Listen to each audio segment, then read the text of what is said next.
বাইজিদ বুস্তামির উস্তাদের ঘুমটা যখন ভেঙে গেল, উঠে দেখে নবী নাই, হাউমাউ করে কান্না করতেছে নবীর জন্য। ফজর হইয়া গেল, তারপর নামাজের পর মাদ্রাসায় চলে গেল। মাদ্রাসায় চলে যাওয়ার পর সব ছাত্রদেরকে জমা করেছে, সব উস্তাদদেরকে জমা করেছে। বাইজিদ বুস্তামি এমন ভাবে উঁচাতে উপরে বসেছে, বাচ্চাগুলো নিচে আসে। বাইজিদ বুস্তামিকে যখন দেখতে পারলো, মাদ্রাসার মুতামিম সাহেব হাত দুটো একবারে দিয়ে বাইজিদ বুস্তামিকে ডাকে, এ বাবা আয় আয়, আমার নিকটে চলে আয়, তুই যে এত খুশনসিব, আজ তোর জন্য আমার ঘুমের ঘরে নবীর সঙ্গে দিদার হইয়া গেছে। সুবহানাল্লাহ। বাইজিদ বুস্তামিকে নিকটে ডাকলো, ডাকার পর সিনার মাধ্যমে লাগাইয়া নিয়া পেশানিতে একটা চুমা দিল। চুমা দেওয়ার পর বাইজিদ বুস্তামির উস্তাদ নিজের মাথা থেকে পাগড়িটা খুলে ওই ছাত্রর মাথায় পরিধান করাইয়া দিয়া সঙ্গে অনেকগুলো সাথীদেরকে দিয়া বাড়ির দিকে রওনা করে দিল। ওই দিন বাড়ির দিকে যখন চলে গেল, বাইজিদ বুস্তামি বাড়ির দিকে চলে গিয়া মাকে মা বলেও ডাকে নাই, শুধু বলেছে আসসালামু আলাইকুম। সালামটা দেওয়ার সাথে সাথে মা পাগলের মতো হইয়া ঠাস করে দরজা খুলে হাত দুটো একবারে দিয়ে মা বলে, আয় আয় রে সন্তান আয়, আমার বুকের ভিতরে আয়। মা সন্তানকে বুকের মাধ্যমে জড়িয়ে ধরে পেশানিতে একটা চুমু দিল। 16টা বছর সন্তানকে দেখে নাই। 16 বছর পর সন্তানের মাথার দিকে তাকাইয়া দেখতেছে, মাথার মাধ্যমে পাগড়ি, পেশানির মাধ্যমে কে যেন নূর দেখা যায়। মা পাগলের মতো হইয়া সন্তানকে বুকের মাধ্যমে জড়িয়ে ধরে পেশানিতে একটা চুমু দিল। চুমু দেওয়ার পর বাচ্চাকে বসতে দিয়া মা মুসাল্লা বিছাইয়া সর্বপ্রথম 2 রাকাত শুকরানার নামাজ পড়ছে। নামাজ পড়িয়া আল্লাহর কাছে হাত তুলে দোয়া করে, আল্লাহ এই দিনটার জন্য অপেক্ষায় ছিলাম, আল্লাহ দুনিয়াতে আর কিছু চাই না। আল্লাহ আপনি যদি এখনই চান আমাকে দুনিয়া থেকে বিদায় করে নিতে পারেন। কেন মা এই দোয়া করলো? কেন মা আশা করলো? মা এটা মনে করছে যে আমি যদি এখন দুনিয়া থেকে বিদায় হয়ে যাই, আমার নাজাতের জন্য আমার সন্তান কাফি হইয়া যাবে, আমার সন্তান হইয়া আমার জন্য দোয়া করবে, আমার সন্তান হইয়া আমার জন্য কোরআন পড়বে। ওরে বাবারা বন্ধুরা, আজকের তারিখে এমন তো মা পাওয়া যায় না। মাদ্রাসাকে কেমন মোহাব্বত করত, আল্লাহর কোরআনকে কেমন মোহাব্বত করত।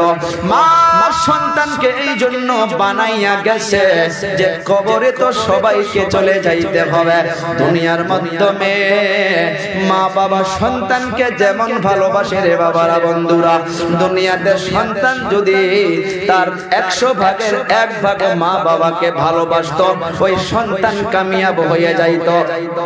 ও বাবা বন্ধুরা, বাইজিদ বুস্তামির আম্মা জান আল্লাহর কাছে আশা করলো, আল্লাহ আমাকে যদি এখন দুনিয়া থেকে নিয়ে যান আমার টেনশন নাই, টেনশন নাই। এই জন্যই মা এইটা বলেছে, কারণ সন্তান মায়ের জন্য দোয়া করবে, সন্তান মায়ের জন্য ইসালে সওয়াব করবে। ও বাবারা বন্ধুরা, আজকের তারিখে দেখা যায় সন্তান বিদেশে থাকে, বাহিরে থাকে। একটা সন্তানের ঘটনা অনেক বছর হয়েছে, বাড়িতে ফিরে আসবে, মাকে ফোন করেছে, আম্মা জান আমি অমুক দিন বাড়িতে আসতেছি মা। ও মা আপনি বলুন, আমি মার্কেটে চলে আসছি, আপনার জন্য কি কি নিব মা আপনি অল্প বলুন। মা সন্তানকে বলতেছে, রে বাবা শোন শোন, আমাকে কিছু লাগে না।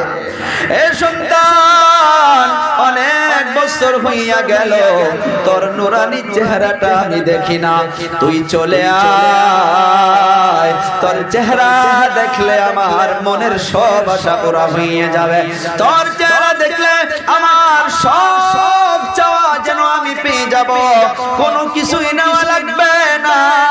মা জিজ্ঞাসা করতেছে, রে বাবা তুই চলে আয়, তুই আসলেই যথেষ্ট, তুই আসলে আমি শান্তি পাবো। মা বলতেছে, রে বাবা তুমি কবে আসবা? বলে আম্মু জান 12 তারিখে আসবো। সন্তান 12 তারিখে বলে কয়টা বাজবে? বলে আম্মা জান রাত 12টা বাজবে। মা সন্তানের অপেক্ষায় আছে, রাত্র বেলা খানা খায় নাই, 12টা পর্যন্ত অপেক্ষায় আছে যে সন্তান বাড়িতে আসতেছে। মা অল্প পরে পরে ফোন করে, বলে মা আসতেছি। যখন 12টা পার হইয়া 10 মিনিট 13 মিনিট পার হইয়া গেল, সন্তানকে ফোন করে, সন্তান তো আর ফোন রিসিভ করে না। বাবা ফোন করে, সন্তান তো আর ফোন রিসিভ করে না। মা কলিজাটা যেন ধপধপ করে উঠতেছে। মা স্বামীকে বলতেছে, কেন কি হলো? আমার ভিতরে কেন ভয় লাগতেছে? আমার সন্তান কেন ফোন উঠায় না? বাবাকে আবার বলতেছে যে আপনি ফোন মারেন আপনার সন্তানকে। ফোন মারতে মারতে কে যেন ফোনটা রিসিভ করলো, সন্তানের আওয়াজ নয়। বাবা প্রশ্ন করতেছে, কে আপনি? বলে আমি অমুক। বলে আমার সন্তান কোথায়? ফোনের মাধ্যমে আওয়াজ পাওয়া যায়। ওইজন ব্যক্তি বলতেছে যে আপনার সন্তান দুনিয়াতে নাই, দুনিয়াতে নাই। মারুতির মাধ্যমে উঠে আসতেছিল, রাস্তার মাধ্যমে এমন ভাবে অ্যাক্সিডেন্ট হইয়া গেছে, সন্তান রক্তাক্ত অবস্থায় পড়ে আছে, সন্তান দুনিয়া থেকে বিদায় হইয়া গেছে। আপনি অ্যাম্বুলেন্স বা গাড়ি নিয়ে এসে লাশটা নিয়ে যান। বাবা এই খবরটা পাওয়ার সাথে সাথে হাতের মাধ্যমে মোবাইল ছিল, মোবাইলটা চিৎকার মেরে দূরের মাধ্যমে ফালাইয়া দিয়া একটা চিৎকার মেরে স্ত্রীকে বলে, কেগো শোনো। স্ত্রী প্রশ্ন করে, কি হয়েছে? বলে আপনার সন্তানের খবর খারাপ, আপনার সন্তান আর ফিরে আসবে না। বাবা একটা গাড়ি নিয়ে পাগলের মতো হইয়া ছুটিয়া গেল, গিয়া দেখে সন্তান দুনিয়া থেকে বিদায় হয়ে আছে। গাড়ির মাধ্যমে তুলে নিয়ে বাড়ির দিকে রওনা। মা বাড়ির থেকে বাহির হইয়া চিৎকার মেরে মেরে কান্না করতেছে, কে গো, কে কই আছো? আসো, কে কই আছে? আসো। আশপাশে জমা হইয়া গেল। অল্প পরে অ্যাম্বুলেন্সের মাধ্যমে আওয়াজ দিয়া দিয়া দিয়া দিয়া সন্তানের লাশটা যখন বাড়ির মাধ্যমে প্রবেশ করে, মা মাতার মুখের নিকটে গিয়া মা সন্তানকে গিয়া বলে, রে বাবা তুই তো আমার জন্য গিফট নিয়ে আসবি, আমি তোকে মানা করেছি, এইটাই কি গিফট আমাকে দিলি? মা হাউমাউ করে চিৎকার মেরে মেরে কান্না করে আর বলে, রে সন্তান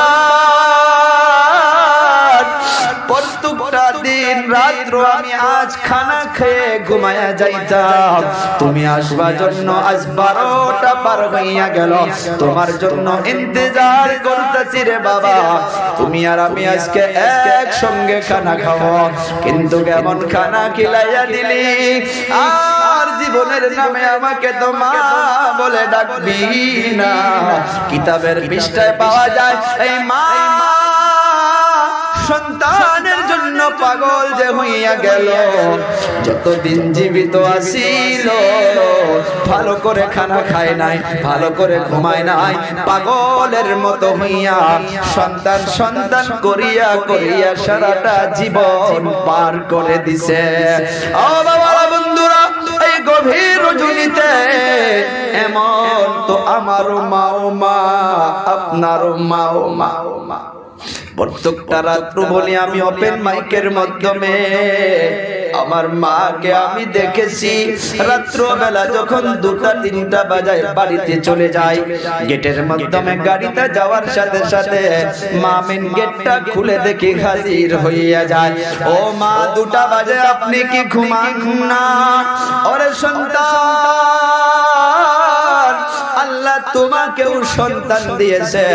তোমার সন্তান যখন রাত্রবেলা বাইরে বাইরে থাকবে, রাস্তায় রাস্তায় ঘুরবে, তোমার ঘুম কেমন করে আসে সেই সময় তুমি আমাকে বুঝাইও। 9টা বাজায় বিছনায় চলে গিয়েছিলে বাবা, এখন 2টা পার হইয়া যায়, 10টা মিনিট ভালো করে ঘুম ধরে না, চক্ষুটা লেগে যায়, আবার ছাদ করে ঘুমটা ভেঙে যায়। সন্তানের কোনো কিছু হইল নি। ওরে মা, পৃথিবীতে শুধু আমার মা নয়, সমস্ত মা এমনই হয়। মা বাবা গুলো সন্তানের জন্য জীবন দিতে চায়, মা বাবা গুলো সন্তানের জন্য কিডনি বিক্রি করে হলেও ট্রিটমেন্ট করতে চায়। কিন্তু আমি আপনি এমন, ওই দরদের মা দুনিয়ার থেকে চলে যাওয়ার পর, ওই দরদের বাবা দুনিয়ার থেকে চলে যাওয়ার পর বছর বছর পার হইয়া যায়, বাবার কবরটা জিয়ারত করা তৌফিক হয় না, মায়ের কবরটা জিয়ারত করা তৌফিক হয় না। ওরে বাবা, 10টা মিনিট আপনাদের কাছে আমি আবদার করব। ও বাবা, এই গভীর রজনীতে কোরআনের পাখিদের জন্য ওই মায়ের নাম নিয়া, ওই বাবার নাম নিয়া রে বাবা, একটা মা দরদি সন্তান, একটা বাবা দরদি সন্তান, একটা দাদা দরদি দাদি দরদি, একটা নানা দরদি নানি দরদি সন্তান হইয়া এই গভীর রজনীতে আল্লাহকে দেখাইয়া দিয়া মায়ের জন্য বাবার জন্য দোয়া করে যাও। এতগুলো মানুষের ভিতরে একটা কোন আল্লাহর বান্দা আছেন নাকি? আল্লাহর নবীর মেহমানদের জন্য, এই কোরআনের পাখিদের জন্য 20,000 টাকা দেনেওয়ালা কোন আল্লাহর বান্দা আছেন নাকি? একটা মর্দে মুজাহিদ হাতটা উঁচু করেন। মা দরদি ভাইয়া, বাবা দরদি ভাইয়া, 20,000 টাকা দেনেওয়ালা কোন আল্লাহর বান্দা হাতটা উঁচু করেন। আমি মুসাফির হইয়া দোয়া করে যাব। এখান থেকে আমি ডাইরেক্ট রওনা হব, উত্তর লক্ষ্মীপুর চলে যাব। আজ গভীর রজনীতে না জানি ওই মা গুলো বাবা গুলো কি হালাতে ঘুমায় আছে। একটা আল্লাহর বান্দা এই কুরআন প্রেমী হইয়া নবীর ইশকে পড়িয়া 20,000 টাকা দেনেওয়ালা একটা মর্দে মুজাহিদ দাঁড়াইয়া যান। নারে তাকবীর, নারে তাকবীর। কিছু তো নাই, আমার একটা পুরানা রুমাল আপনাকে হাদিয়া। আব্বা মা আছে? আপনার নাম?